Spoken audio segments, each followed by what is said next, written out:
A pair of YouTubers were playing the video game Baldur's Gate 3. They got to this area where three innocent-looking chests rested on a rocky outcropping that extended to a bottomless pit beyond. With vast amounts of treasure in their eyes, they approached the chests. But these were not actually boxes filled with incalculable wealth.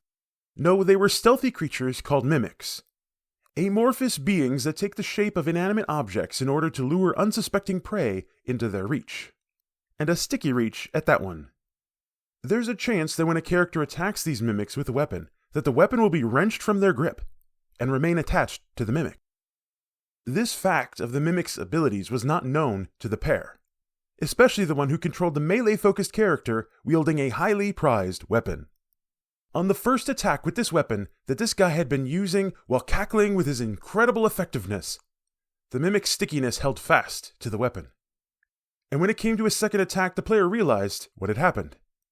And so with enraged focus, he pressed the unarmed attacks against this enemy, trying to fell it so he can get his weapon back. However, as the fight continued, the pair became hard-pressed against this set of enemies. They seemed to be on the precipice of defeat. And so this weaponless player defaulted to a tactic that the pair had long used when facing powerful enemies near the edge of a bottomless pit. He pushed the chest-shaped creature into the chasm. As the mimic neared the edge of visibility, the other player exclaimed, "It had your weapon!" And as realization of the terrible mistake struck the weaponless player, the mimic and its plunder fell into de-resolution, never able to be retrieved. The beloved treasure lost because of a foolishly rash decision while under pressure. This player wasn't the first person ever to allow the pressure of his circumstances to push him into utter foolishness. Not the first person to fall into old habits while not considering the dire consequences. Many among us, if not all, have had similar moments. In the passage for this sermon in our series through the book of Samuel, from 1 Samuel chapter 13, verses 1 to 15, we'll see another example of this foolishness leading to loss. Remember, we've been in the chapters of the book that deal with the rising hope found in Saul's story arc, the first human king of Israel, in whom the people saw their long-held dreams. So far, we've been on a roller coaster of negative and positive views on the human monarchy in Israel. Chapters 8 to 12 of 1 Samuel have gone back and forth between seeing the Israelites cry out for a king to be a bad thing, and the choosing of a man to be God's kingly replacement to be God-approved.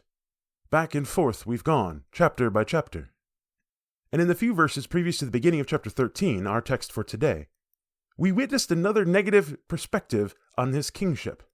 Deadly consequences of heavy rain during harvest time, along with a warning that if the people or their human king refused to live lives in line with God's prescribed standards, then he would sweep the people and their king away. So, following this narrative flow, it would seem that it's time for another positive moment in this kingship. And in the first few verses of the chapter, it almost looks like that's exactly how it's going to go. 1 Samuel chapter 13, verses 1 to 4. Saul was blank years old when he began to reign, and he reigned blank and 2 years over Israel. Saul chose 3,000 men of Israel. 2,000 were with Saul in Michmash and in the hill country of Bethel, and 1,000 were with Jonathan in Gibeah of Benjamin. The rest of the people he sent home, every man to his tent. Jonathan defeated the garrison of the Philistines that was at Gibeah, and the Philistines heard of it. And Saul blew the trumpet throughout all the land, saying, "Let the Hebrews hear!" And all Israel heard it said that Saul had defeated the garrison of the Philistines, and also that Israel had become a stench to the Philistines. And the people were called out to join Saul at Gilgal. Alright, first things first.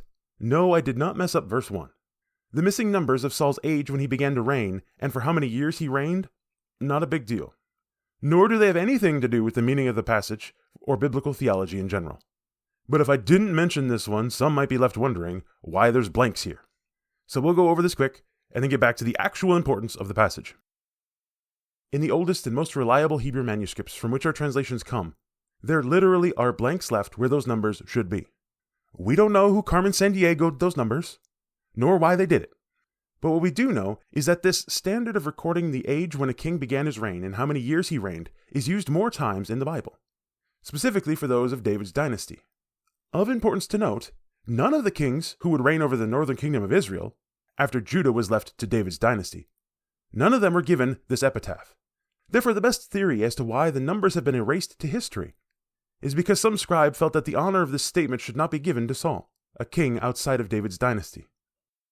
It's like a historian's snub against one who fell into dishonor. one attempted to be undone by various translations which fill in the blanks, with numbers held to be true according to tradition. Hence why some people's translations don't have blanks and actually have numbers put in.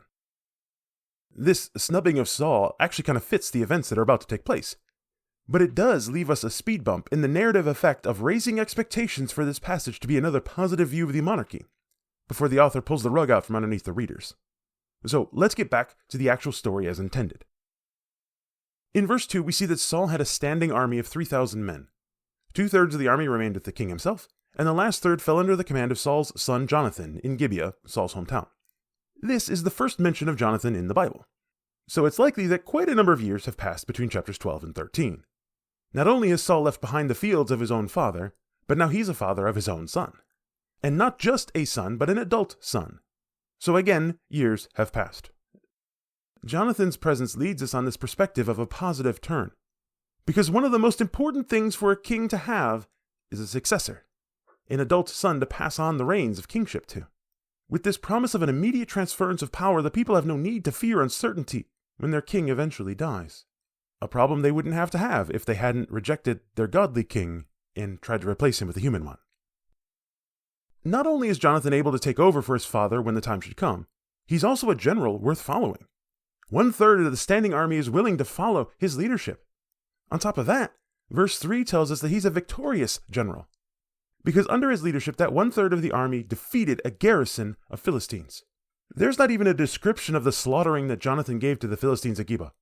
Almost like it was so easy for the prince's army that there's no need to waste space with the tale's ink. But it is a big deal to the Israelites. Remember, the Philistines are the major big bad of the book.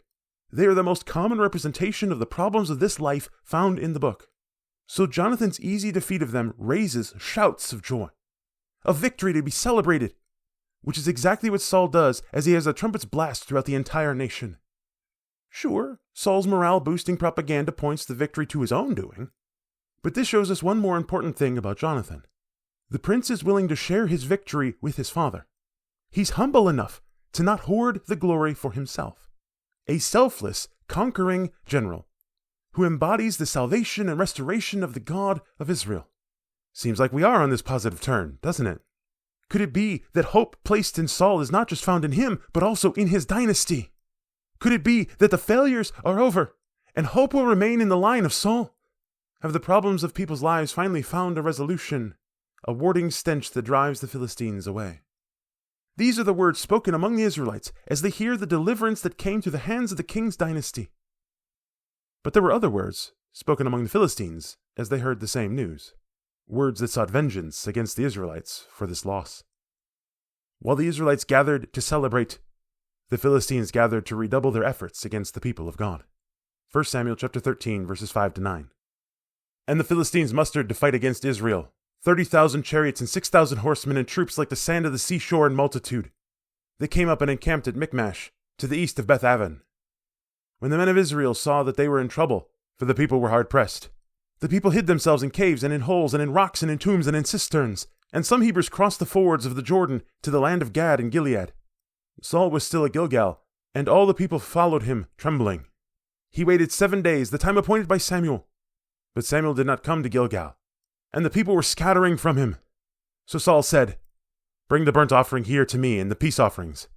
And he offered the burnt offering. An enormous army of Philistines gathered to take revenge against Israel. When the passage describes the soldiers as more numerous than the sand of the seashore, it's saying that the army was incalculable. We're talking that the fight's going to be like Helm's Deep. And we're talking the book version, which does not benefit from the contingent of elves. Anyone looking at these battle lines from the outside would believe that it's going to be a routing against Israel. And that's exactly what the Israelites saw too. They glanced back at their king, the one who had seemed so impressive at his coronation, and then they scanned back over the horde encamped against them. The king seemed so small. The soldiers shook their heads in doubt, the same doubt that had led them to ask for that very human king that they were about to abandon. They treated Saul exactly as they had treated God. They witnessed the troubles ahead of them and doubted his ability to deliver. Abandoning ship, the soldiers scattered, and with every new deserter, the Israelite army appeared even more minuscule, causing more soldiers to go AWOL. They ran to protect their own lives, scurrying away to little hidey holes. In caves and smaller crevices of the wilderness, in tombs and failed water pits. Some even crossed over the Jordan into the tribal lands on that side of the Jordan, as if a river would protect them from the Philistines better than the king that they had begged for.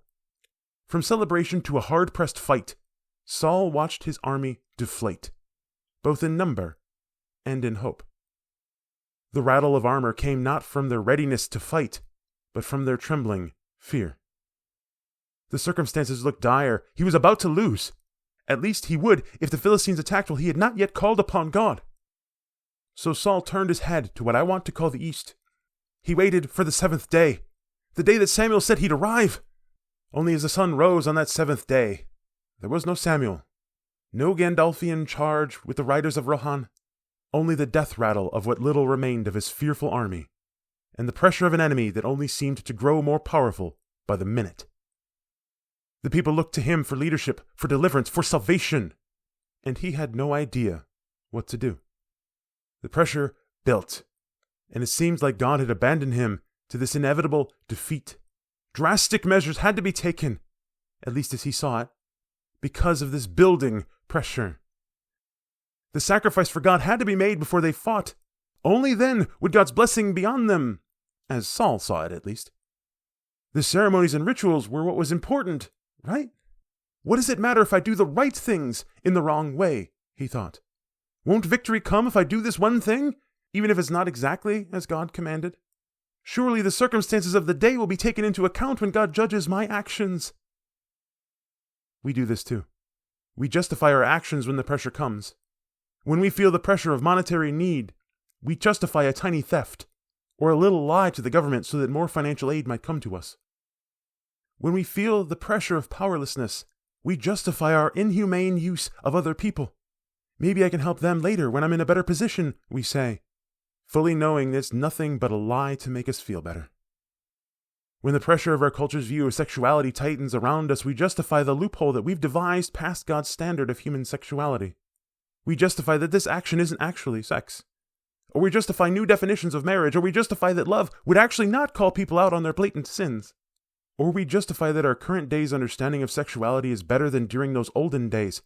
So there's not really a reason to listen to those words, at least not in the same way, we think. We justify that God will certainly take into account the pressures of the day, as if he's so powerless that he hadn't thought of this possible situation when he gave the command.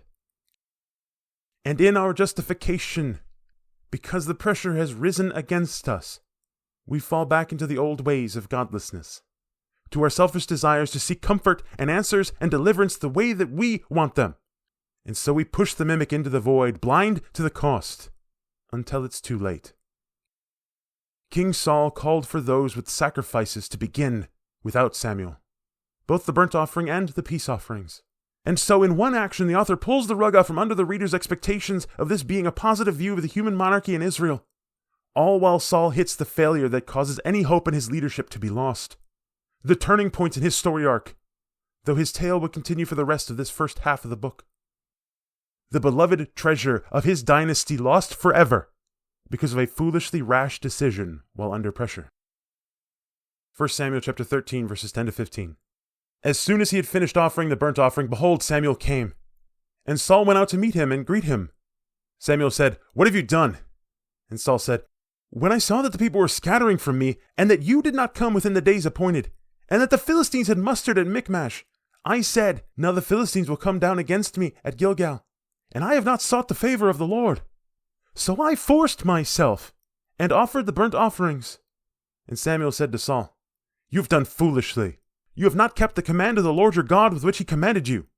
For then the Lord would have established your kingdom over Israel forever.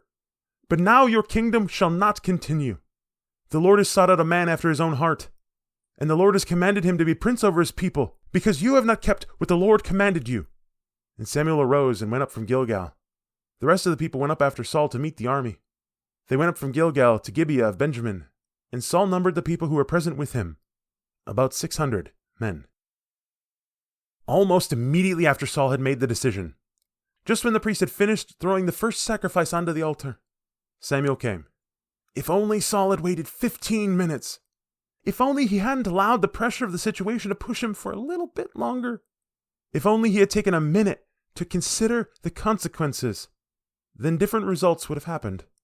I mean, the way that verse 10 mentions Samuel's arrival just as the sin offering, which was offered first, had finished, it shows that Samuel had probably seen the beginning of the rising smoke of the sacrifice. It's like Saul might have seen Samuel on the road, if only he had looked one more time. But he didn't. And with expectation, and maybe a little shame, Saul went out to meet and welcome Samuel, but it wasn't the warm greeting that Saul received in turn. Samuel is short with the king. "What have you done?" I can almost see the flared nostrils of the prophet. Saul retorts with excuses and blame aimed at other people. He whines that the army was a bunch of deserting cowards. He points a finger at the prophet. "If you had come when you said, Samuel," even though it was still the same day as the prophet had promised. Saul waves a wild hand toward the mass of Philistines at the edge of vision, hoping that Samuel sees the same circumstances that led the human king to make this decision. And then Saul says he had no choice. If he were to try and be godly in these circumstances, if he were to do what was required of him according to his skewed interpretation of obedience to God, then he had to do something. It was a drastic situation and it required drastic action. Saul claims that he was forced into this action because of the situation. He didn't want to do it, but he felt like he had to. But Samuel speaks the truth to the king. This was dire foolishness, utter stupidity. The circumstances of the pressure of life don't give us excuse to go against the commands of God. We should never return to the old habit of self-reliance just because the situation seems to be against us. And we certainly shouldn't use it as an excuse for our religiosity. "Oh, I was just trying to be godly, so I did this one thing that was outside of God's commands." No, it doesn't work that way. In these times of trouble, we should cling all the more tightly to the ways of God, to our deliverer, to our Savior. And the human leaders of God's people must embody this truth all the more, because it is to such leaders that the people look to see the ways of God. Saul's slaughter of an animal and it burning on a pile of rocks was no sacrifice worthy of God's blessing. It was a waste that proves that this dynasty of kings which the people wanted is a failure. If Saul had done as commanded, then his dynasty would have stood forever in Israel. The plan for deliverance and restoration of God's people would have gone through Saul. But now, that hope has been forfeit, and the kingship will be handed over to another, to one whom God chooses. Not because the people foolishly asked for a king, but because God himself chooses to raise up a human king through whom to work. With a spin on his heel, Samuel leaves the silenced king to his disastrous consequences. Saul continued on with his plan and fell back to his hometown. But as he numbered what was left of his army, he found it had diminished considerably, down to 600 soldiers. A mighty army if God were on your side, but without the power of God, not much. We'll continue the story from there next time. But for now, we have a chance to learn from Saul's failure, to be reminded that we should never allow the pressures of this life to force us into ungodliness. There is no circumstantial excuse that permits us to go against God's commands. When we consider a possibility that some new perspective from our culture supersedes God's direct commands, we make a false and weak God. We attempt to say that God is so powerless that he could never have considered this before. It calls into question everything that God has ever said, if there can be circumstances that allow us to perform actions that extend beyond his commands. That false and weak God we create is not a king worth following, not a deliverer able to restore us. We must humble ourselves before the true God. Seek him all the more eagerly when the pressures of life squeeze in around us. We must keep true to his commands rather than foolishly flail about and give in to our old habits, whatever they are, because if we don't, we'll find that something preciously treasured might just be lost, de-rezed to oblivion.